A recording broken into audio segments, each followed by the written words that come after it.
Glória a Deus, a paz do Senhor Jesus, igreja. Virou mania agora ajeitar o cabelo atrás da orelha, porque a gente tira a máscara, vem um tufo pra cá. Puf, puf. Aí a gente fica engraçado no vídeo, né? Tá direitinho aí? Deu certo? Valeu. Glória a Deus, é uma honra e uma alegria poder estar aqui nessa noite. É sempre um privilégio muito grande poder ministrar em casa. Quero louvar a Deus pela vida do meu pastor Silas Malafaia. Louvar a Deus pela vida do meu pastor Odilton e pela vida do pastor Samuel. Eu só não digo meu pastor, mas é também pastor, porque eu acho que eu sou mais velha do que o Samuel. Eu acho.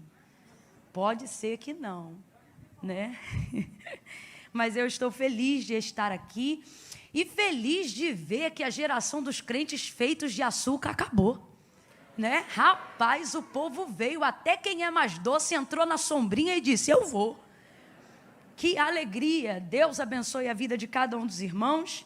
Eu quero também louvar a Deus, porque poder dividir a tribuna hoje com a Cleidiane foi e está sendo uma honra muito grande, porque a gente percebe a sua pureza, a sua entrega, a sua renúncia, e é isso que o povo de Deus quer ver e quer corroborar, né? A gente quer estar perto de quem adora. Então, Cleidiane, muito obrigado pela sua vida e pela forma como você derramou. Permitindo o Senhor, eu creio, viu? Porque hoje eu estou muito obediente, eu estou sentindo que eu vim para obedecer. E aí eu vou poder até usar um pouco do meu tempo para a gente fechar junto de novo. Eu quero muito lhe ouvir mais uma vez. Aleluia. Abra comigo a sua Bíblia no Evangelho de Jesus, segundo escreveu João. Glória a Deus. Oh, aleluia. Evangelho de Jesus, segundo escreveu João. Pode, obrigada.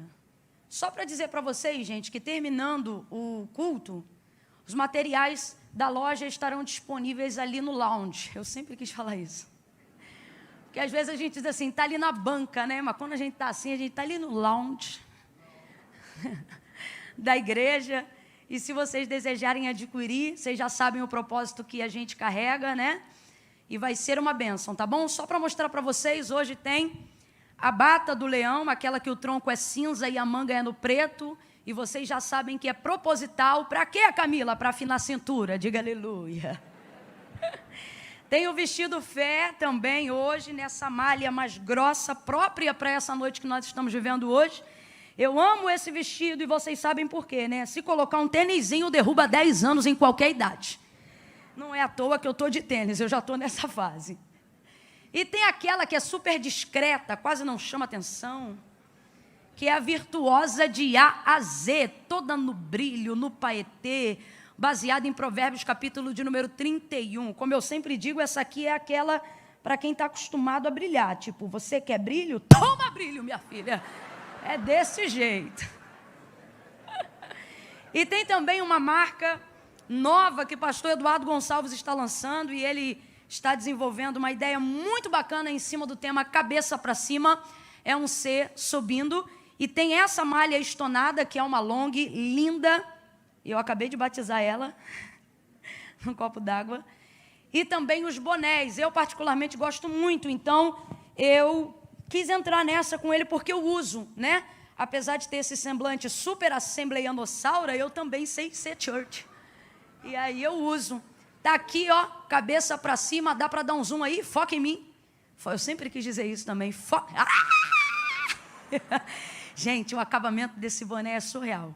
Se vocês desejarem adquirir, tem esse aqui e tem esse aqui mais voltado para as mocinhas. Cadê, ó? Tá aí. Pensa num bordado, num material de qualidade. Vai estar disponível ali fora, tá bom? Pode pegar aqui, varão. João, capítulo de número 19. Brigadão. A partir do versículo 24 em diante. Glória a Deus. Evangelho de Jesus, segundo escreveu João, capítulo 19, versículos 24 em diante.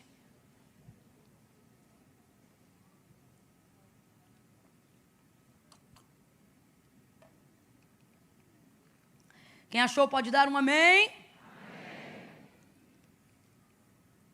Diz assim o texto. Disseram uns aos outros: não a rasguemos, mas lancemos sortes sobre ela, para ver de quem será.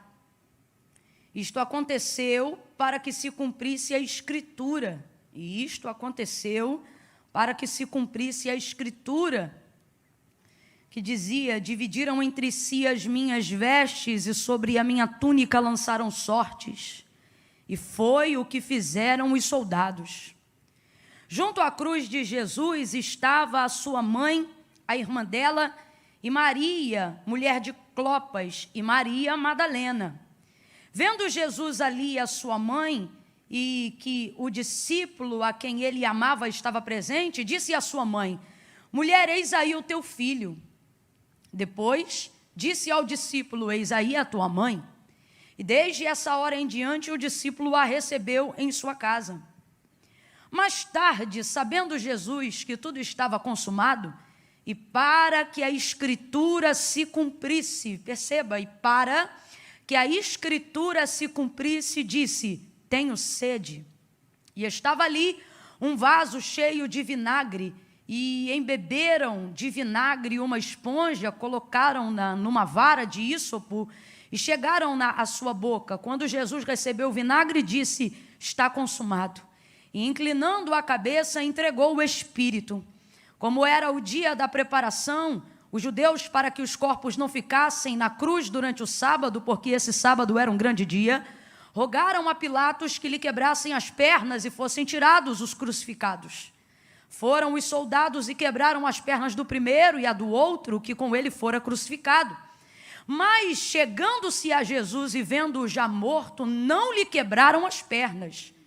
Contudo, um dos soldados transpassou-lhe o lado com uma lança, e imediatamente saiu sangue e água. E aquele que viu isto testificou que o seu testemunho é verdadeiro, e ele sabe que é verdade o que diz, para que também vós o creais. Verso 36. E estas coisas aconteceram para que se cumprisse a Escritura que dizia: nenhum dos seus ossos será quebrado. E você diga amém por essa palavra. Glória a Deus. Oh, aleluia. Põe a mão sobre o seu coração, deixe sua Bíblia aberta sobre o seu colo. Oh, aleluia. Aleluia, aleluia. Em dias como hoje, onde, dada a elevação da expectativa, a minha dependência em Deus é também elevada, ela aumenta. Eu me lembro de quando, bem no início, ainda caminhando com o Senhor, ele dizia para mim: não temas, abra a tua boca que eu a encherei.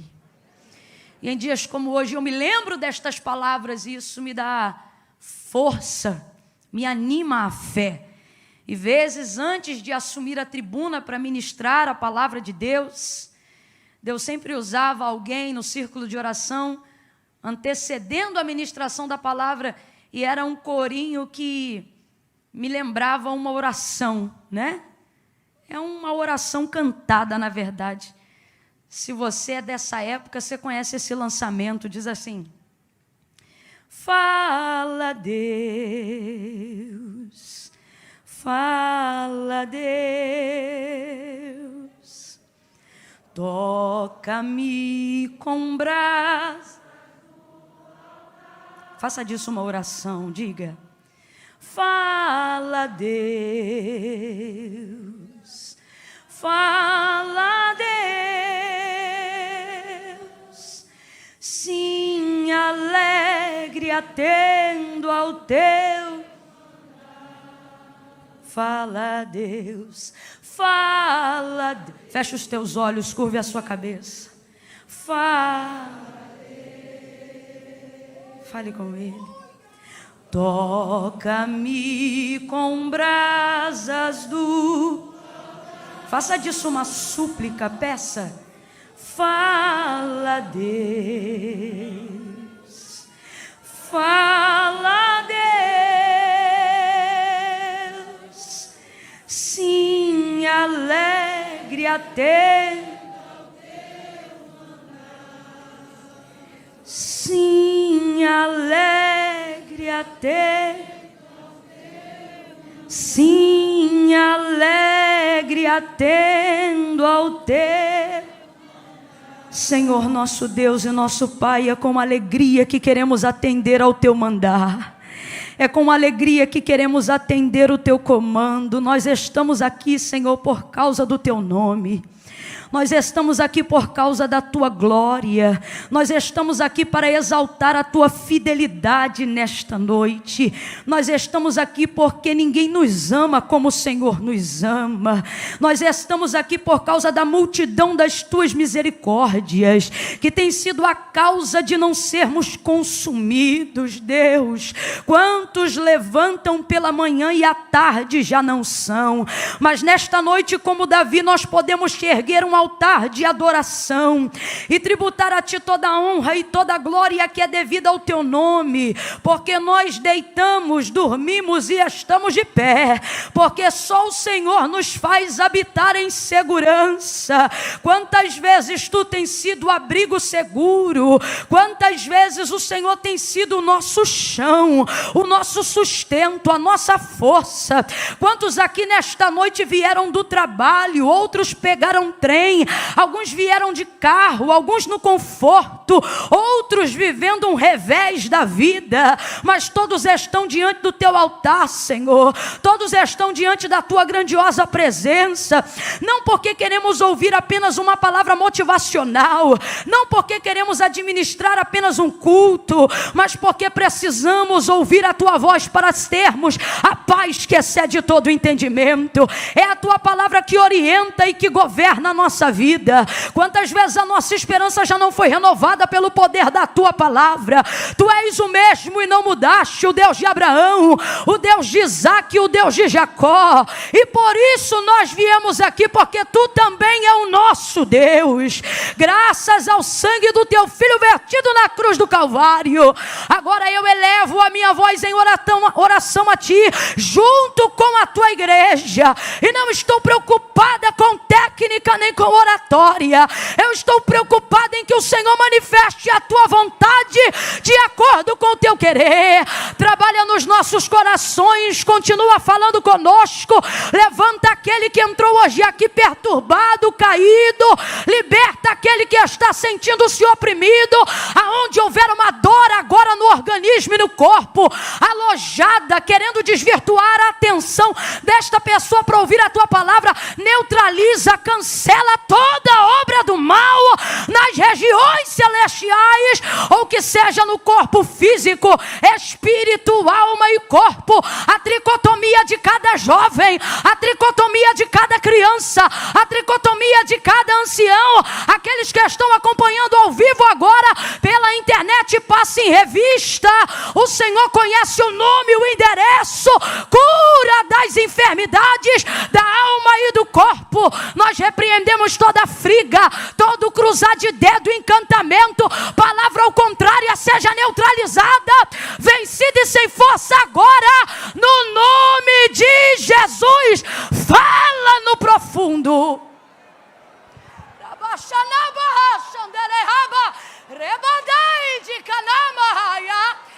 Fala no profundo, no oculto e no escondido, e alinha-nos ao centro da tua vontade e o teu querer. Glorifica, glorifica, glorifica, glorifica o teu nome, e nós te glorificaremos ainda mais, não a nós, Senhor, mas ao teu nome.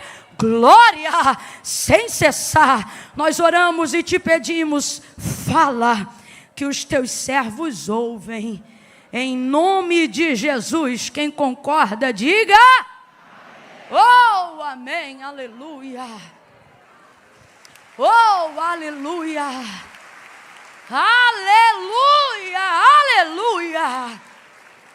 Muita gente sendo curada hoje aqui, aleluia. Oh, eu acho que você não me ouviu, eu vou falar de novo. Antes desse culto acabar, você vai procurar aquela dor chata que estava te incomodando, aquela dor chata que estava roubando a sua atenção, aquela enfermidade que estava furtando a sua alegria, e você não vai achar, porque o Senhor está cancelando enfermidades no corpo nesta noite. Aleluia! Levante a sua mão e renda graças ao Senhor. Levante a sua mão e adore o amado, o desejado e a glória desta casa. Oh, aleluia, aleluia, aleluia, aleluia. Meu Deus, oh glória. Eu vou contar de 1 a 3, e quando eu disser 3, você vai liberar uma palavra que determina o rumo profético daquilo que eu acredito que o Senhor nos confiou como verdade para esta noite. Amém? No 3, você vai virar para esta pessoa e vai dizer para ela deste jeito: vai se cumprir tudo. Amém? Quando eu disser 3, você libera a palavra. Qual é a palavra que você vai liberar? É 1, é 2, é 3, vai! Agora para o outro vizinho, vai! Oh, aleluia, aleluia! Porque esta palavra é fiel e verdadeira. Porque Deus não é homem para que minta, nem filho do homem para que se arrependa. Falaria e não cumpriria? Oh, diria algo que não fosse capaz de fazer? Como cantou Maria, nós também profetizamos nesta noite, porque para Deus não há impossível em nenhuma de todas as suas promessas. Aleluia! Oh, aleluia! Aleluia! Aleluia! Deus tem me ensinado que a fé não foi feita para sentir, foi feita para saber. E falando isso, eu já quero liberar uma palavra aqui sobre a sua vida, pelo menos a priori, a princípio, no início da disciplina da fé, porque toda virtude que nós temos precisa ser disciplinada. Toda virtude que nós temos precisa ser doutrinada, porque o corpo, na sua carne, para Deus, voluntariamente não opera nada. A carne é egoísta. Ela só milita em prol dela mesma. Então, quando ao despertar de um dom, ou a manifestação de alguma virtude, seja ela a humildade ou alguma outra coisa, isso precisa ser disciplinado. Então, estou falando sobre o início da disciplina da fé. E pelo menos a princípio falando, eu gostaria que você gravasse isso na sua mente. A fé não sente, a fé sabe. E é muito importante que você tenha isso em mente. Uma fé que está acima de uma esfera sensorial. Porque uma fé sensorial, ela pode ser até interessante enquanto o culto está rolando, mas ela não tem eficácia o suficiente para a vida. Por quê? Porque aonde é que fica essa fé depois que o culto acaba? Eu vou falar bem rasgado, todo mundo vai entender. Eu não duvido. Pelo contrário, a sua presença aqui nessa noite é a maior comprovação e confissão pública de fé de que você crê. Senão você não viria a este culto. Mas na maioria das vezes a nossa fé, ela é certa por ser verdadeira, mas por estar sendo executada na área errada, até aquilo que era para dar certo dá errado. Não por falta de fé, mas por estar utilizando uma fé genuína no lugar errado. Ou, em outras situações, por estar achando que se tem uma fé genuína, quando na verdade tudo que se tem é uma fé sensorial, uma fé motivacional. Você fica animado enquanto o louvor está cantando, você crê, você se anima enquanto a palavra está sendo pregada, mas depois a sua vida oscila igual um gráfico de um cardiograma, ora lá em cima, ora lá embaixo, porque você precisa ser motivado o tempo todo pelo que você sente, para você passar a crer. E uma fé que é governada por sentimentos não é o suficiente para te dar estabilidade. Não é o suficiente para que você venha provar de uma vida de milagres. O que disse Jesus para Marta? Se credes, verás a glória de Deus. E ela tinha fé. Marta, por exemplo, tinha muita fé. Eu já falei sobre isso aqui. Quando Jesus chega na aldeia de Betânia, depois de Lázaro, 4 dias já morto, ela diz assim: se tu estivesses aqui, o meu irmão não teria morrido. Ela tem uma fé verdadeira, mas conjuga no passado. Ou seja, eu creio tanto que a vida de Lázaro estava na tua mão, que se o Senhor estivesse, olha isso, conjugação do passado, está dizendo, se o Senhor estivesse aqui antes, ou seja, eu tinha fé para antes, meu irmão não teria morrido. A fé dela em Jesus é verdadeira, mas ela aplica conjugando no passado. E fé no passado não resolve nada. Fé no passado não resolve nada. Aí Jesus libera uma palavra que traz ela para cá. E diz assim para ela, Marta, teu irmão vai ressuscitar. Só que ela pega a fé, tira do passado e joga direto para o futuro. Ela diz, eu sei, naquele grande dia, foi longe demais. Ou seja, a fé é verdadeira. Eu sei, na conjugação do grego, em João 11, significa eu creio. Ou seja, a fé ela tem, mas está conjugando no tempo errado. Ou ela tem fé no passado, ou ela tem fé no futuro. Mas Jesus olha para ela e diz, Marta, se credes, verás a glória de Deus. Quando? No passado? No futuro? Aqui, hoje e agora. O que ele está fazendo? Ele está corrigindo a fé de Marta, dando a ela expectativa. Agora presta atenção, eu vou entrar em João, mas eu preciso preparar a sua mente para o que diz a palavra do Senhor em João 19. Perceba isso. Jesus, quando sai da aldeia de Betânia, já toma uma decisão.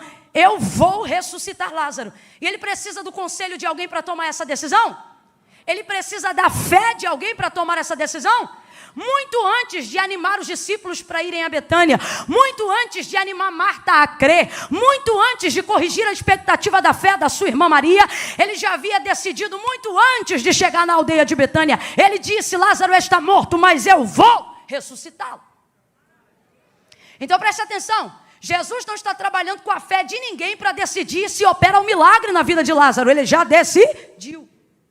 Mesmo assim, ele vai animando a fé de todo mundo, para que as pessoas possam caminhar até a realização desse milagre com ele. E é exatamente a mesma coisa que ele tem feito conosco, preste atenção. O capítulo onde nós lemos o momento do Calvário, a crucificação de Jesus Cristo, vão haver 4 menções, das quais 3 em João 19. Nós separamos nesta noite, onde o texto massifica, falando que algumas coisas, mesmo que fossem tristes, pesadas e outras triunfantes, todas elas, segundo o relato de João, que foi testemunha ocular do episódio do Calvário, determinam que aconteceram pela batuta orquestrada da palavra. Se você substituir a palavra escritura por palavra, é basicamente o que o texto está dizendo. Que tudo o que aconteceu diante de Jesus, ou com Jesus, no momento do Calvário, aconteceu para embasar as palavras liberadas pela boca do profeta Isaías. Quem ainda está comigo, diga amém. Tudo que parecia avesso, tudo que parecia inverso, tudo que parecia incerto, e até o que demonstrava medo, insegurança, tristeza, vergonha e dor, João vai pontuar cada uma dentre as 4, e nós escolhemos hoje aqui 3, aonde ele deixa claro dizendo, isto aconteceu para se cumprir a Escritura, e isto aconteceu para se cumprir a Escritura, e isto aconteceu para se cumprir a Escritura. Veja como a palavra de Deus é quem vai determinar tudo aquilo que vai acontecer na vida do próprio verbo vivo feito em carne. O que eu estou querendo dizer com isso e o que isso tem a ver com fé, você vai entender agora. A maioria de nós que estamos aqui, sem dúvida nenhuma, temos fé. Complete aí para mim, nós temos fé. Nós temos fé. Mas não pode ser uma fé sensorial, uma fé que só sente. A fé verdadeira não está baseada no sentir, está baseada no saber. Porque se eu tomo decisões, ou se eu interpreto as circunstâncias que se movem ao redor de mim na minha vida, baseado somente naquilo que eu sinto, hoje eu creio, amanhã eu não creio. Hoje eu tenho força, amanhã eu não tenho força. Se está tudo bem, eu fico legal. Se de repente a porta se fecha, eu me entristeço. Porque eu estou deixando os meus sentimentos governarem a minha vida. Aonde nascem os sentimentos? Na alma. E a fé está ali? Não, a fé é motivada pelo Espírito. As rédeas da minha vida precisam estar nas mãos do Espírito. Então, quando o Espírito se manifesta, querendo demonstrar qualquer coisa que é contrário à palavra, se eu tenho de Deus palavra, consequentemente também terei fé, e darei ao Espírito autonomia, para sujeitando a alma, ele dizendo, segura ela aí. Por quê? Porque não é baseado no que eu sinto, é baseado no que eu sei. Vai ouvindo aí. Então, tudo que é seguro, tudo que é estável, tudo que existe e que há, não está baseado prioritariamente na fé, está baseado prioritariamente na palavra. Camila, então o que você está dizendo, que não precisa ter fé? Não, eu só estou dizendo que uma fé que não é baseada na palavra não se sustenta. Ela só dura um culto, ela só dura um louvor, ela só dura uma oração, ela só dura uma noite, ela só dura um período de campanha. E o Senhor te chamou para viver uma vida abundante que vai te conduzir à eternidade.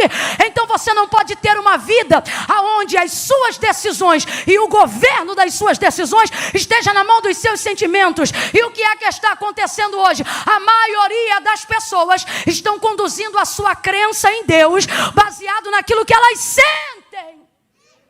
Por quê? Porque não tem conteúdo acerca daquilo que Deus falou sobre elas. E Camila, e daí? E daí que você vai ver em João 19 nesta noite. O tamanho da importância é uma questão de sobrevivência para aquele que diz crer em Deus. Ter consciência do que a palavra de Deus diz acerca e ao meu respeito e ao seu respeito. Deus não tem compromisso com cor. Deus não tem compromisso com cabelo. Deus não tem compromisso com conta bancária. Deus não tem compromisso com estilo, com estirpe, com shape. Deus não tem compromisso com conta corrente. Deus não tem compromisso com a não. Deus tem compromisso com a palavra. Ele corresponde à palavra. Deus não corresponde a sentimentalismo. Eu não estou dizendo que Deus não é sensível.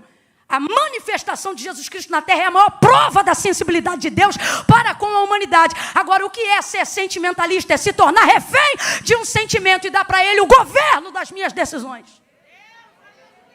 Você acha que vai convencer Deus acerca das coisas que você precisa, dizendo para Ele apenas o quanto você está magoado? Você precisa reagir, se comportar diante de Deus, respaldando diante dEle a palavra. Por quê? Porque Deus não corresponde a rostinho bonito, nem carismático. O caminho é igual para todos. Disse Jesus: se vós estiverdes em mim e as minhas palavras estiverdes em vós, pedireis o que quiserdes no meu nome. Ele disse: eu vou pensar.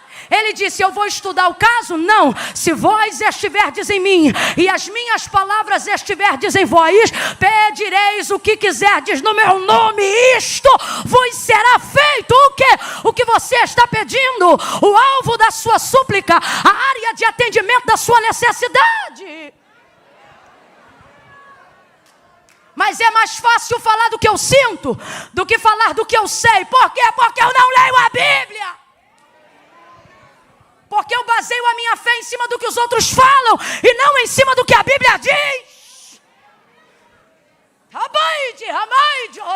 Mas hoje o Espírito Santo vai te sacudir com todo carinho pelos dois ombros e ele vai dizer: a partir de hoje você não será como uma folha seca, você não será como uma cana agitada pelo vento, você não será prato de manobra na mão de gente corrupta. Deus te trouxe hoje aqui para te dizer: a partir de hoje vai ser menos eu acho e mais a Bíblia diz.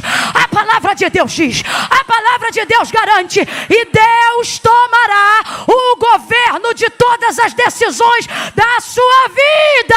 Hoje eu ministro algo esquisito aqui. Eu ministro um tipo de fé fria.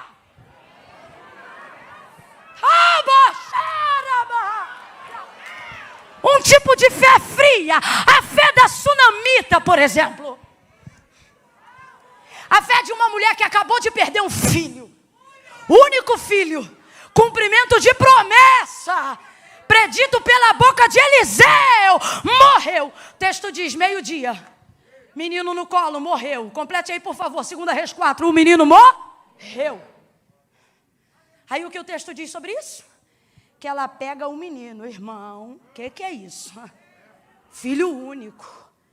Pega o moleque, que a gente acredita já ter aí quase encabeçando 12 anos de idade, porque é o período de idade de quem já pode sair de casa para ver o que o pai está fazendo no campo, no comércio, na empresa, seja lá onde for que ele trabalhasse. Pega o menino no colo. Já é estranho uma mulher pegar um menino desse tamanho no colo. Pega o menino no colo, sobe as escadas, porque o texto diz que o quarto de Eliseu ficava no pavimento superior. Quem está conseguindo imaginar a cena? O moleque está morto. Ela viu que não tem mais vida nele. Quando não tem vida no alvo daquilo que eu quero que viva, para Deus não tem problema. Sabe por quê? Porque Ele não depende da fé que você coloca nas pessoas ou que as pessoas colocam em você. Ele só depende da fé que você decidiu colocar nele. Não, eu não sei se você entendeu. Veja, não tem mais vida no menino, mas tem vida na mãe. Ela pega o menino no colo, sobe as escadas, abre a porta do quarto do profeta, deita o menino sobre a cama do homem de Deus. O texto diz que ela fecha a porta. Parece que eu imagino a cena, ela pegando a chave e colocando no bolso. Desce ela as escadas, murcha a barriga e estufa o peito. Porque quanto mais mal alguém tiver, mais necessidade tem de mostrar que está bem. Aí ela vai descendo e diz: marido, chama o servo para mim, manda trazer a charrete e a jumenta. Ele dá ordem primeiro, parceria, e pergunta por quê depois. Aí ele diz: mas vais aonde? Ela diz: eu vou ao encontro do homem de Deus. Ela sabia que ele estava no Carmelo, aonde preservava o mesmo costume do seu mentor Elias, que orava com a cabeça entre os joelhos. Oh, quanta gente perdendo o costume dos joelhos. Deixa isso para outro dia. Aí ela pega a charrete, ela pega o moço da casa, o servo, e ela diz assim para ele: guia, anda e não para. Olha a frieza dessa mulher. Olha isso. Guia, anda e não para, senão quando eu te disser. Duas verdades. Ela não tem condições de dirigir esse carro sozinha. Então ela chama alguém para guiar, mas a direção ainda é dela. Não, olha isso. Não permita com que no momento de vulnerabilidade, porque pessoas sentimentais são assim. No momento de vulnerabilidade, vocês deixam a gente que não sabe do que está acontecendo te dizer para onde você tem que ir. É por isso que você precisa ter conhecimento do que Deus tem ao seu respeito. Por quê? Porque na hora de um momento onde você estiver desesperado, na hora de um momento em que você estiver angustiado, você saberá para onde ir, mesmo quando não puder guiar-se até lá. Ela diz para ele: guia, anda e não para. Sabe o que ele está dizendo? Quem vai dirigir é você, mas a direção é minha. Você vai para onde eu estiver dizendo para você ir. E para onde ela vai? Ela vai ao encontro de Eliseu. Porque já tem ali pelo menos 15 anos de amizade e de relacionamento, no mínimo, jogando por baixo, desde o primeiro dia que ele entrou, até agora que o menino é crescido. E como ela faz isso, irmãos? Porque ela está indo em direção ao Carmelo, onde está o profeta Eliseu. Deus falou comigo isso. Deus disse assim para mim: ela sabe quem ele é, sabe aonde ele está e sabe o que ele pode fazer. Quando você sabe quem é Deus, e agora eu estou falando para você, quando você sabe quem Deus é, sabe aonde ele está e sabe o que ele pode fazer, a charrete pode estar na mão de quem for, mas a direção é sua. Vai por ali, vem por aqui, sobe ali, desce ali. Ela chega lá. Agora responda para mim. Responda para mim com inteligência. Não precisa espiritualizar, porque hoje é uma das coisas que a gente menos vai fazer aqui. Porque eu quero te convencer sobre uma fé real. Uma fé real e não sensorial. Diga para mim: filho único, morto, sozinho dentro de casa. Não, eu vou fazer a pergunta ainda. Filho único, morto, sozinho dentro de casa. Pegou sozinho, trancou sozinho, chamou sozinho, está indo sozinho. Está desesperado ou não está? Estamos falando da mãe agora. Está desesperado ou não está? Está angustiado ou não está? A alma está de cabeça para baixo ou não está? A mente está fervilhando mais do que panela de pressão, sim ou não? Vamos lá, gente, é mãe, sim ou não? Sim. Qualquer mãe, na condição dela, poderia sair gritando, desesperada: ai, meu filho! Se fosse no Rio de Janeiro, ela iria para a rua e dizia: chama SAMU! Mão no cabelo. Se ela quisesse rasgar as vestes e trazer terra sobre a cabeça, nós a compreenderíamos. Ninguém criticaria ela é mãe. E perdeu o seu filho. Mas olha o que ela faz. O desespero está lá dentro. A angústia está lá dentro. O medo está lá dentro. O temor está lá dentro. O receio está lá dentro. mas ela coloca tudo na mão do Espírito e diz: segura a alma que eu vou atrás do profeta. Só para você entender. Ela não faz escândalo, ela não arma barraco gospel. Ela chega para o profeta e diz: vive a tua alma, que eu não vou te deixar. Enquanto você não sair daqui comigo, para quê? Para resolver esse problema. Ela faz o profeta ir lá, e é a primeira vez em toda a carreira de Eliseu que ele não sabe o que fazer. A primeira vez. Porque aqui é amizade, não é Deus mandando. Aqui é Deus dando a Eliseu noção de responsabilidade de quem criou uma aliança. Porque a sunamita veio para humanizar Eliseu. Mas escute aí, ele vai para a casa dela, chega lá, anda de um lado para o outro. Parece que Deus dá uma direção para ele, deita em cima do menino enquanto o corpo ainda está quente. Você vê, o corpo do morto está quente, mas ela está fria. Por quê? Porque se ela sabe quem ele é, sabe aonde ele está e sabe o que ele pode fazer, ela não permite nenhuma sensação, nenhum sentimento, nenhuma atitude fora do controle e do plano daquilo que ainda pode ser feito, destruir aquilo que ela acredita que ainda pode acontecer. Então responda para mim, essa mulher tem fé ou não tem?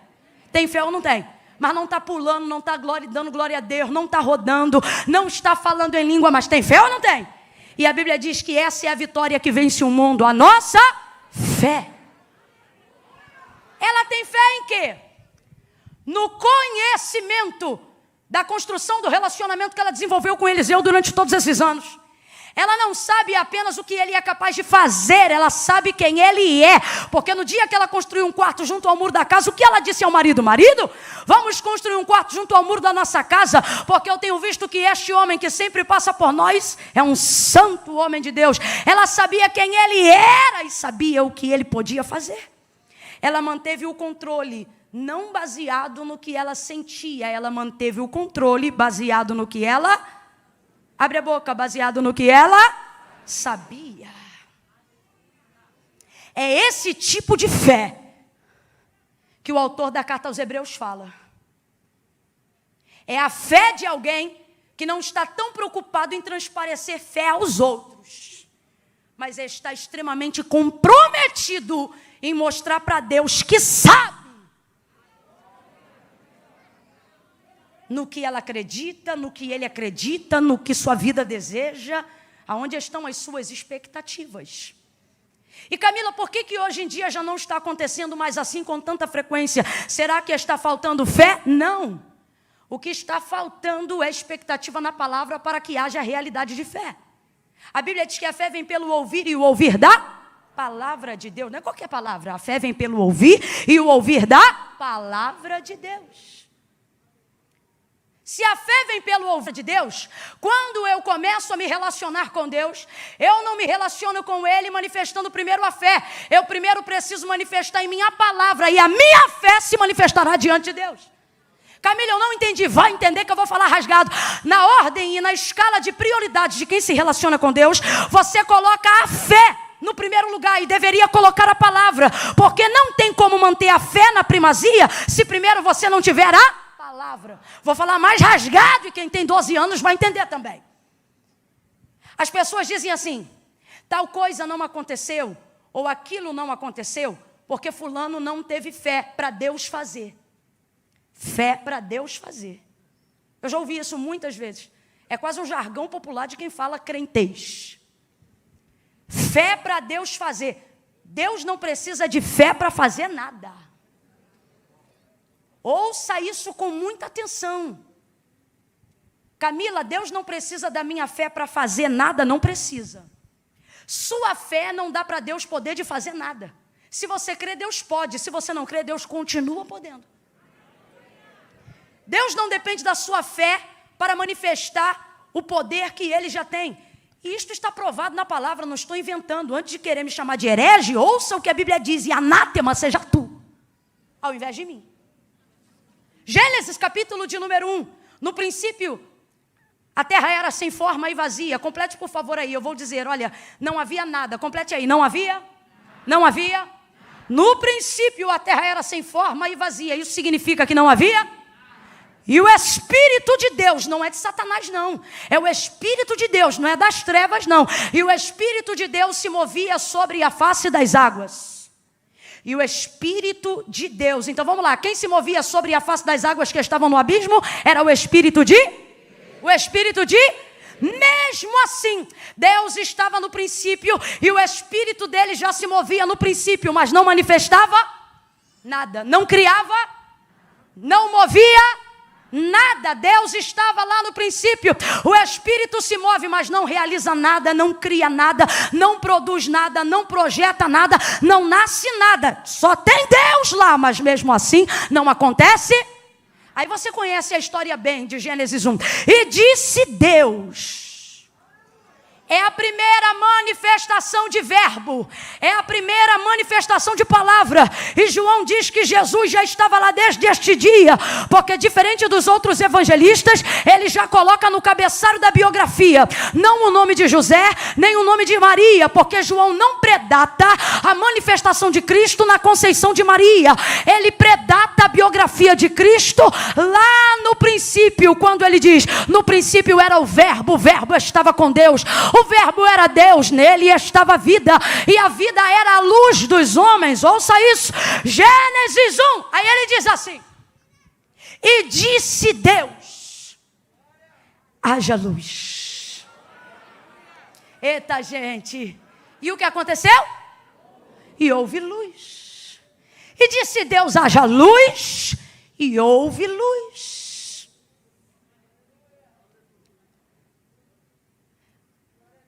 Quando Deus disse, haja luz, quem foi que disse? Amém. Tá ligado? Quando Deus disse, haja luz, qual anjo gritou? Eu creio. Preste atenção, tentando resumir para você entender. Não há manifestação de realidade de fé em Gênesis 1. O que há é manifestação de palavra. Ninguém disse eu creio, não há manifestação de fé em Gênesis 1. O que há é manifestação de palavra. Camila, o que você está dizendo? Que eu não preciso ter fé? Não. Estou dizendo que é necessário que todo aquele que se aproxima de Deus creia que Ele exista e que Ele é galardoador daqueles que o buscam. Mas quando isto vai se tornar uma realidade? Quando ao invés de colocar a fé no pináculo, eu colocar a palavra. Então preste atenção. Deus não depende da minha fé para fazer, porque o autor da carta aos Hebreus legitima a seguinte verdade: porque céus e terra, tudo o que existe e tudo o que há, não foi feito por prova aparente do que se vê, mas foram criados pelo poder da fé, foram criados pelo poder da sua palavra. Então não há em Deus moção de fé para que Ele tenha poder para fazer o que quer fazer. Se você crê, Deus faz. Se você não crê, Deus continua fazendo. Só que só recebe a vida de quem crê. Porque Deus não precisa de fé para fazer. E por que ainda assim eu creio, Camila? Porque Deus não precisa de fé para fazer. Eu preciso de fé para receber aquilo que Deus já fez. Então eu creio. E no que eu creio, Camila? Eu preciso crer no que a Bíblia diz sobre mim. Eu preciso crer no que a palavra de Deus diz sobre mim. E quando isto acontecer,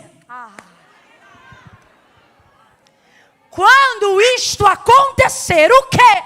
Eu tiver consciência do que a palavra de Deus garante ao meu respeito, a minha fé será atestada, será segura, será poderosa, porque ela não andará mais de acordo com o que ela sente. Por ter palavra, ela andará de acordo com o que ela sabe. Mesmo quando eu não estiver sentindo nada, eu venho para o culto. E mesmo quando eu estiver na TPM, eu digo, fiel é Deus que está no céu. E mesmo quando a enfermidade bater a porta da minha casa, ainda num leito eu direi, Ele cura, Ele salva. Por quê? Porque não é uma fé que está baseada naquilo que eu sinto, é uma fé que está baseada naquilo que eu... E ela é poderosa para durar, mesmo depois que o culto acaba. Ela é poderosa para me sustentar ao longo da minha vida. Por quê? Porque a primazia dela não está baseada no que eu sinto, mas está baseada no que a palavra de Deus diz a meu respeito. Por que Deus respondia tão rapidamente a Abraão? Por que Deus respondia tão rapidamente a Moisés? Por que Deus respondia tão rapidamente a homens que Ele usa como príncipes de fé e de obediência? Porque eles não oravam o que sentia. Olha o que eles oravam. Quando eles entravam em juízo para pedir algo para Deus, eles oravam e diziam assim: porque tu disseste. Quando Deus decidiu que ia acabar e exterminar com o povo no deserto, Moisés não disse: Deus, por favor, não. Deus, por favor, eu amo o povo. Não. Moisés colocou diante de Deus sua própria palavra. E Deus sabia que ele faria isso. Deus, na verdade, não estava provando a ele, estava provando o coração de Moisés. E Moisés olhou para ele e não disse o que sentia, simplesmente reproduziu as mesmas palavras que Deus havia dito acerca do povo, porque tu disseste que faria este povo herdar a terra que jurou aos seus pais.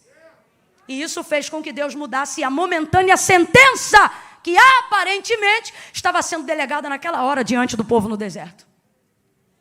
Ezequiel, capítulo de número 37, nós vamos ver a maior realidade do que está sendo dito aqui. Em visão, o Senhor conduz Ezequiel a um vale que estava cheio de ossos sequíssimos. A mão do Senhor o leva ali. Então lhe é perguntado: filho do homem, poderão viver estes ossos? Senhor Deus Jeová, vou traduzir. Sabe o que Ezequiel está dizendo? Sobre o vale eu não sei, mas sobre o Senhor. Sabe o que ele está dizendo? Não vou falar o que eu não sei. Esse vale não sei. Esses ossos não conheço. É basicamente isso. Agora, o Senhor eu conheço. Quando ele diz tu sabes, ele está dizendo: a minha fé não está no vale, a minha fé está no Senhor. Aí ele disse assim: então, filho do homem, profetiza. E Ezequiel profetiza o quê? Nada. Ele fica caladinho, esperando Deus dizer qual é a palavra, porque profeta de verdade não inventa palavra, ele só procura ser fiel àquilo que Deus já disse, porque a palavra de Deus é o bastante. Aí ele diz: diga-lhe assim, e tem 2 pontos no texto: diga-lhe assim, vento dos 4 cantos. E aí ele começa a repetir todas as palavras que Deus, o Senhor, estava falando com ele dentro daquela visão. E aí, enquanto a palavra era reproduzida, houve um barulho e um reboliço muito grande naquele vale. Ossos foram se juntando aos seus ossos. Se Ezequiel chegasse ali e por conta própria, na visão, ele dissesse: ossos se colhem, juntas se liguem, se movam, exércitos se levante. Se Deus não tivesse falado, não iria acontecer nada. Mas porque ele está reproduzindo uma palavra que já foi dita. Para de querer inovar. Para de se tornar dependente de uma nova revelação. O manto do remanto, do profundo, do escondido, do prado cheio. Se preocupe em absorver aquilo que Deus já disse. E Deus está me mandando dizer agora o que foi. Quais são as palavras que Ele já liberou a seu respeito. Mais fé não é quem diz eu creio. Mais fé tem quem crendo obedece. Pare de espiritualizar as coisas que Deus já mandou você executar. Quantos milagres estão estacionados? Porque ao invés de confessar uma incredulidade verdadeira, preferimos manifestar uma falsa fé.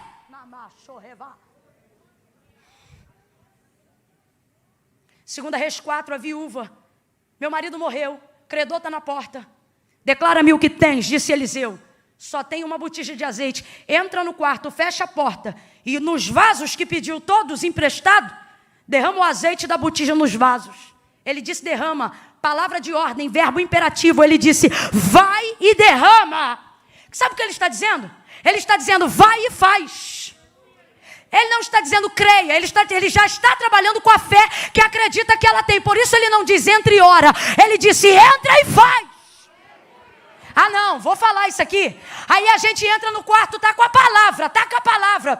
A palavra do profeta é: entra e derrama. A gente segura a botija. Quando vê a quantidade de azeite que tem na botija e a quantidade de vasos que está esperando para ser cheio, a gente fecha o olhinho. Senhor, meu Deus e meu Pai, eu estou aqui na tua presença e te apresento esta botija. Leva a mão, não vou falar rasgado. Você está espiritualizando o que Deus já mandou você fazer. Sabe por que teve milagre? Porque ela foi lá e derramou. E se você ler direitinho, em casa lê, não acredita, lê. E se crê, lê de novo. O azeite não foi multiplicado dentro da botija. E também não foi multiplicado dentro do vaso. O azeite foi multiplicado no fio do azeite enquanto ela derramava. Camila, eu ainda não entendi. Agora veja bem, se ela chega e começa a orar, pastor Dilton, enche a minha botija, transborda a minha botija, Deus não ia fazer? Porque a palavra não era entra e ora, a palavra era entra e derrama, faz. Aí Deus já falou, eu coloquei na tua vida unção para curar. Quando vem aquela onda no culto de avivamento, Deus diz que está curando, você sente um monte de coisa. E de vez em lá e chapar a mão em quem Deus mandou você chapar. Aí você fica assim, Deus me dá unção, Deus me dá unção. Deus diz, unção eu não te dou mais, porque eu te dou unção desde o dia que você nasceu. Agora começa a pedir coragem, porque unção para curar você já tem. Mas você não faz, você não toca. Por que não? Porque você prefere espiritualizar. Deus trabalha numa incredulidade sincera, mas não suporta uma fé falsa. Voltou na mesma casa que os discípulos o tinham visto, mas Tomé não cria. Se eu não colocar o dedo nos cravos, não creio. Ah, é? Jesus volta na casa de novo. Comeu lá? Não. Bebeu lá? Não. Dormiu lá? Não. Falou mais alguma coisa aos outros 11 ou aos 10, perdão? Também não. Voltou lá só por causa de quem? Tomé, porque disse, não creio. Aí Tomé está lá dentro da casa, aparece Jesus, esperando ele. Ele toma um susto. Senhor! Senhor não, vem aqui. Bota a mão aqui. É porque sou eu que estou falando. Claro que Jesus não falou assim. Estou parafraseando. Senhor, eu creio. Eu creio não. Vem aqui, mete a mão aqui. Veja a lança que perfurou. Enfia o dedo no cravo aqui, ó. E aí, agora você crê, Tomé? Agora eu creio. Mas bem-aventurados que não viram, mas creram. Escute isso. Camila, Deus corresponde à incredulidade? Se ela for sincera, Ele não corresponde, mas trabalha. Ele vai lá e lapida. É melhor alguém que chega no culto e diz, Senhor, eu vim hoje porque eu quero crer, mas a minha fé precisa ser aperfeiçoada. Eu não estou bem, não. Eu estou espiritualizando para não dar de frente com a verdade, que é qual? Que eu sou um crente meia tigela. Eu estou espiritualizando porque a real é que eu não tenho coragem de fazer nada do que o Senhor me orientou a fazer. Se a incredulidade for sincera, haverá chance. Mas se a fé for falsa, pode vir 7, 14, 21. Não vai acontecer. Estou sendo sincera. Agora, vou lá, estou sentindo de ir, não, mas eu vou lá porque eu sei. Por isso Paulo não disse, ofereça um culto espiritual para Deus. Ele diz, vem para o culto e ofereça um culto racional. Vem aqui e coloca diante de Deus o que você sabe, o que a Bíblia diz. Camila, isso é afronta? Não. É entrar em juízo com Deus, é anunciar a sua palavra, é dizer, Deus, eu estou aqui porque a tua palavra diz assim, a tua palavra diz assado, e a tua palavra diz isto, e a tua palavra diz aquilo, e por isso eu vim. Fechando em João 19, porque eu pareço doida, mas não sou. Verso 24. Quando os soldados rasgam as vestes e lançam sorte sobre a túnica, João termina o verso 24 dizendo assim, quem fizeram isso foram os soldados. Olha o que acontece na vida de alguém que é norteado pela palavra. Olha o que a fé de alguém que é embasada na palavra faz com tal pessoa. Foram os soldados que fizeram isto. Isto o quê? Rasgaram, tiraram, desnudaram. É momento de vergonha ou não é? Vamos lá, gente, é vitupério ou não é? É vergonhoso e constrangedor, sim ou não? Vem, igreja, sim ou não? Sim. Só que João diz assim, mas isto aconteceu para que se cumprisse a Escritura. Vamos substituir pela palavra, para que se cumprisse a... E aí João repete a palavra que está escrita pela boca do profeta Isaías, que foi dita muitos e muitos anos antes deste fatídico dia chegar. Sabe o que João está dizendo? Porque eu sei o que a palavra diz sobre o que isso está acontecendo. Foram os soldados que fizeram, mas eles só fizeram porque a palavra diz que eles fariam isso. Ponto número 1. E serão só 3. Quando eu tenho em Deus a palavra, eu não transfiro para ninguém aquilo que eu sei que só está acontecendo porque a palavra de Deus se mantém no governo. O que está acontecendo aqui é bom? Não. O que está acontecendo aqui é legal? Não. O que está acontecendo aqui é confortável? Não. O santo, o Cordeiro Imaculado, inocente, está sendo vituperado, tendo vestes rasgadas e achacotado diante de uma multidão. Mas o texto diz, os soldados fizeram, mas só fizeram porque a palavra disse. O que é isso? Governo máximo. É acreditar que até quem se põe diante de mim como adversário... A banda da Cleide Jane sobe aqui rapidão pra gente já ir terminando. Cadê? Tua banda tá aí? É acreditar que se eu estou debaixo de uma palavra, até os adversários e circunstâncias adversas e pessoas que se colocam como inimigos estão trabalhando igual ponteiro do relógio. Elas estão trabalhando para fazer cumprir aquilo que Deus liberou sobre a minha vida. Levante a sua mão. Eu estou declarando esta palavra sobre a própria palavra de Deus. Estenda ela bem alto. Agora traga ela sobre sua própria cabeça. Quando você tem a palavra, eu não preciso dizer diretamente sobre você. Você tem o mesmo poder delegado que está sobre mim. Traga a sua mão sobre a sua cabeça. Se tu tens fé para isso, vem. Se não tens, vem na minha fé que eu vim crente. Pegue essa mão, faz assim agora. Atmosfera circular, governo e totalidade. Diga comigo, diga eu estou debaixo de uma palavra. Faz isso sem encostar no teu irmão e diga, você está debaixo de uma palavra. Sua casa está debaixo de uma palavra. Teu casamento está debaixo de uma palavra. Os teus filhos estão debaixo de uma palavra. Tua vida espiritual está debaixo de uma palavra. Deus tem palavra para a tua alma. Deus tem palavra para o teu corpo. Deus tem palavra para as tuas emoções. Deus tem palavra para o teu espírito. Ouça, Ele tem palavra para os teus negócios. Ele tem palavra para a tua vida espiritual. Ele te trouxe hoje aqui e Ele está dizendo, não ande a ermo, ande direcionado. Você está debaixo de uma palavra. E por isso vai se cumprir tudo.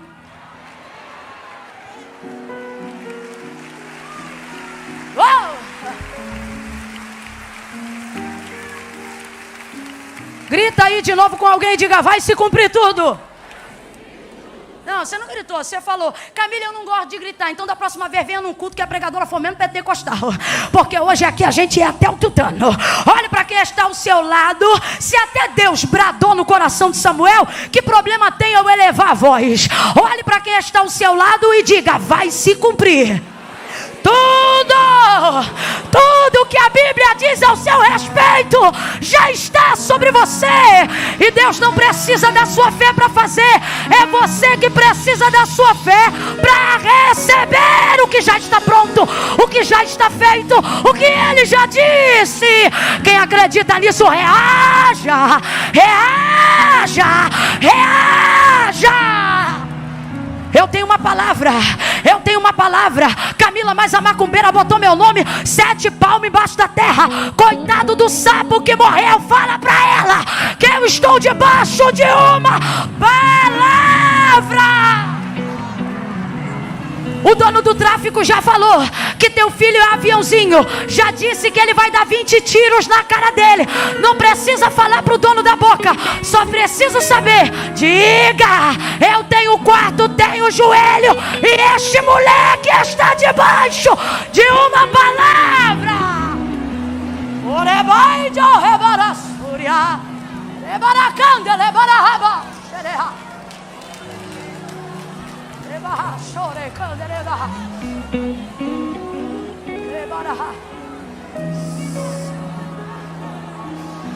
Para de andar como se fosse qualquer um. Pare de se comportar como se você fosse alvo de sorte ou azar. Para. Você tem palavra. Você tem fé. Você só precisa botar para acontecer. Só precisa se posicionar para receber. Até o inimigo trabalha igual um ponteiro no relógio, pensando que está fazendo mal a mim, mas ele só está cumprindo a. E quando é que eu tenho esse discernimento? Quando eu sei o que é dito sobre mim. Eu já vi isso acontecer muitas vezes. Crente passar por humilhação, na hora da tribulação falar meia dúzia de coisa que não deve, mas depois sentar em casa, lembrar ou o que disse o profeta, ou o que Deus falou contigo na Bíblia, e aí você diz, não, Deus falou isso aí. E aí a gente se aquieta. E o inimigo pensa, estou tirando farinha com o cara dele. E a gente diz, está trabalhando de graça para mim, menino, me respeita.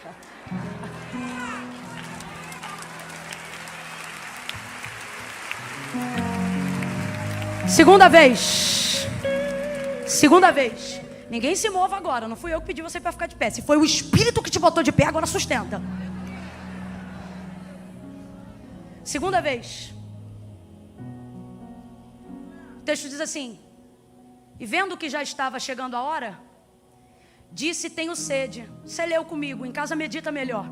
O texto diz assim: e disse, tenho sede, para que se cumprisse a. Então, quando ele pede de beber água, não está pedindo baseado na necessidade de querer água. Está pedindo na necessidade de fazer cumprir o que ele sabia que aquela hora arregimentava sobre ele. Quem está comigo aí, diga glória. Ele não está dizendo, está diante dos seus algozes. Olha para mim, você pede de beber água para quem quer te matar? Você sabe que vai vir batizada. Então o texto deixa claro, João escreveu, não que ele não tinha sede, mas não está pedindo porque tem sede, está dizendo que tem sede porque quer cumprir a. Tua motivação é necessidade ou é cumprir a palavra? Segundo nível de maturidade da fé, é quando eu espero ninguém fazer cumprir aquilo que eu sei que posso fazer. É quando eu não dou uma de coitadinho nem coitadinha, mas por saber o que eu preciso fazer, entendendo o cenário, eu vou lá e faço. Não entendi, Camila, vai entender. Quem é que já pediu perdão para quem não fez nada contra essa pessoa? Mas do errado Deus não espera nada, e de você Ele está dizendo, e aí, vai ou não vai? Eu não fiz nada. Pois é, mas você sabe o que a palavra diz. Aí você vai lá com a maior cara do mundo dizendo, Jesus, me reveste. E você tem duas opções quando chega e pede perdão a alguém. Você diz, me perdoe. Pode ser que a pessoa se quebrante e diga, me perdoe também, eu também errei, eu confundi as coisas. E fique tudo bem. Mas pode ser que você diga, me perdoe, e a pessoa diz assim, está perdoado. Só que se você sabe qual é a palavra que está sobre você, injuriado ou não, motivado ou não, você vai lá e vai fazer porque você sente. É porque você sente. Fica esperando sentir de perdoar o ofensor, para você ver quando é que você vai sentir de perdoar o ofensor. Nunca. Mas a fé não está baseada no que eu sinto, está baseada no que eu vou lá e faço o que tem que ser feito. Terceiro e último. E aí agora você muda esse fundo, traz um blue, um jazz, um negócio pesado, deixa eu ouvir o som do baixo. Vai, meu filho, eu tenho cara de brava, mas sou de boa.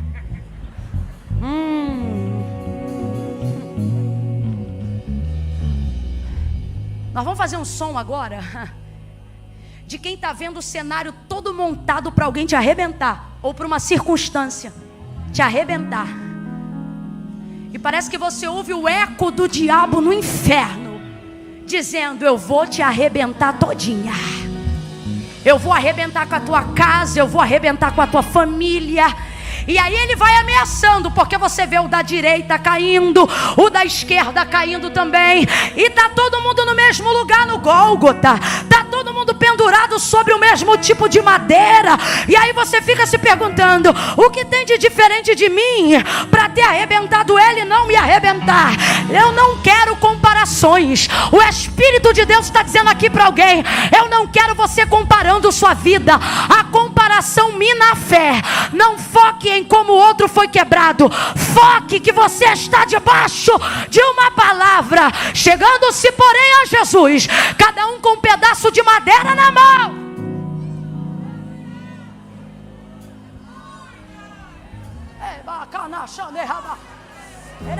Não mudou nada. Cadê? Vamos fazer um negócio diferente. Negócio diferente, um som de guerra, um som de inferno decepcionado e igreja celebrando, um som de inimigo envergonhado e igreja triunfando. É por aí. O diabo está dizendo: vai te quebrar, vai te arrebentar. Eu fiz com o vizinho e vou fazer contigo. Eu fiz com o filho dela e vou fazer com teu. Eu não sei em que palavra ele estava, mas eu sei que palavra tem sobre mim. Eu estou debaixo de uma palavra. Terceiro e último estágio. Que estágio é esse? É o auge da fé genuína. Jesus está morto. Complete aí, por favor. Jesus está? Jesus está? E morto reage? Morto se defende? Morto argumenta? Morto se protege? Morto não pode fazer? Está? Está lá, paradinho.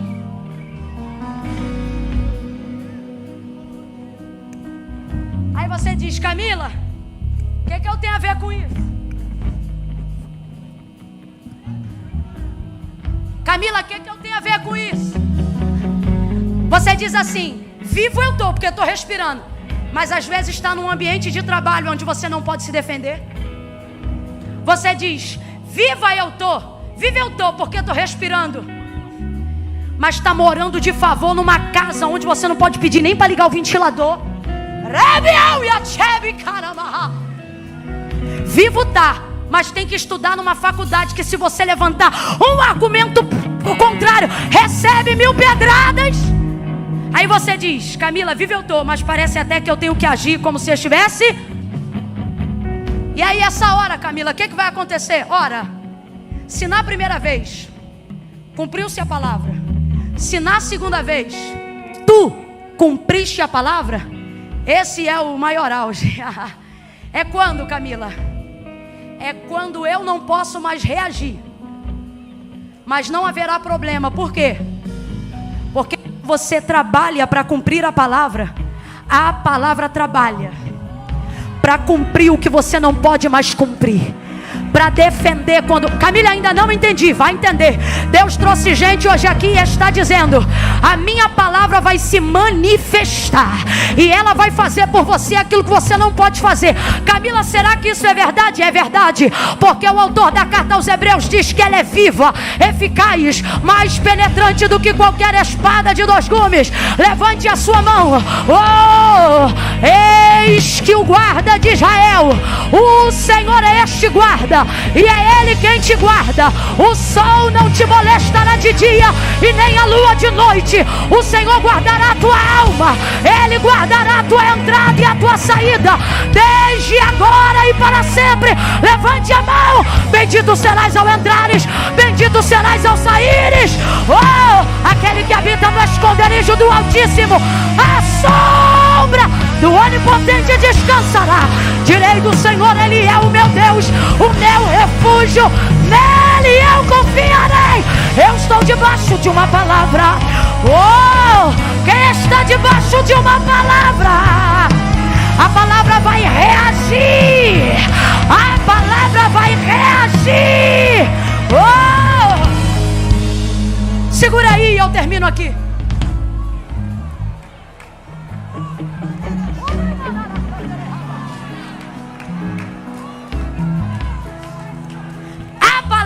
Reage.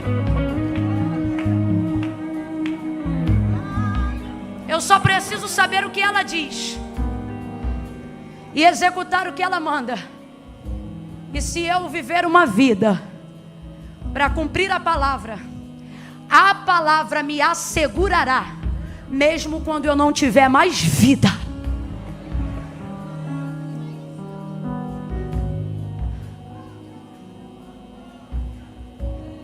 Diga comigo, a fé não sente.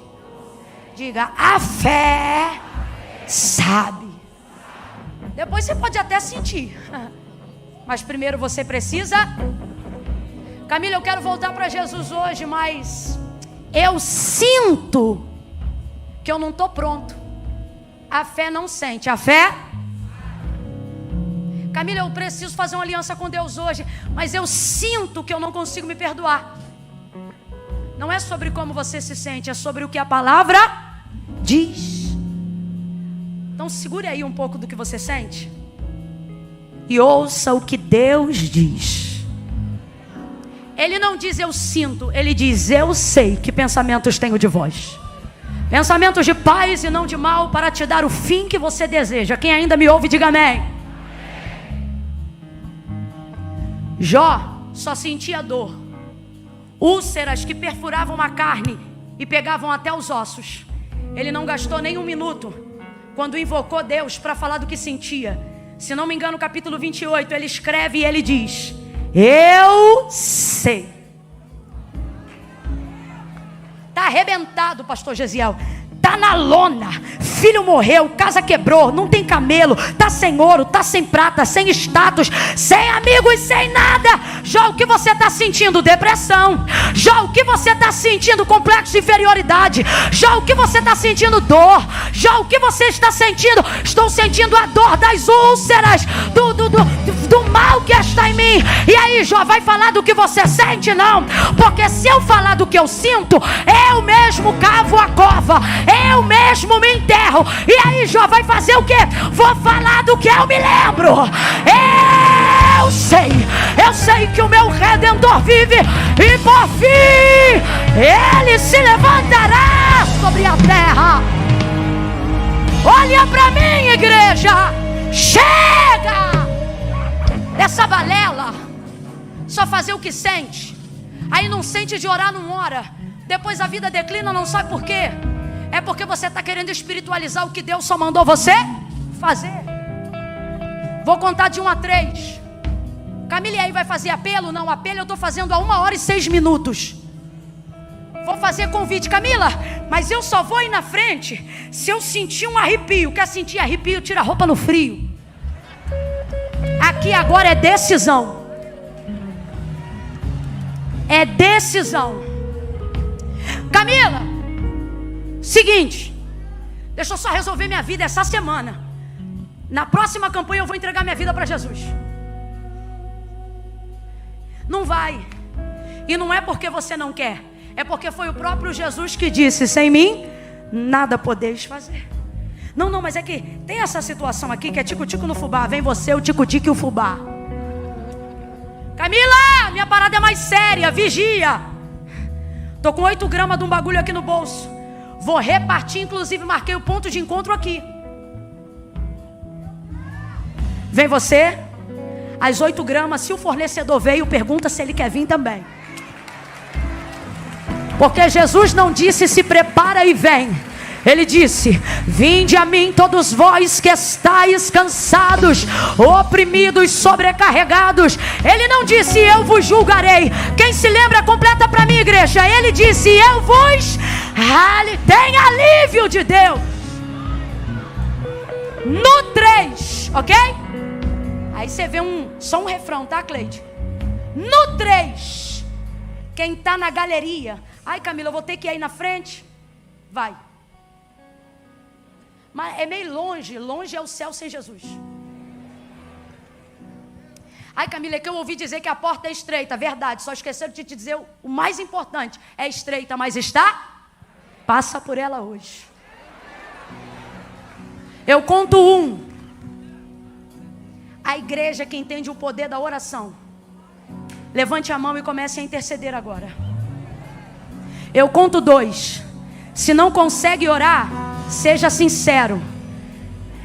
É melhor uma incredulidade sincera e confessada, que precisa ser trabalhada, do que uma falsa fé. Não finge que está orando.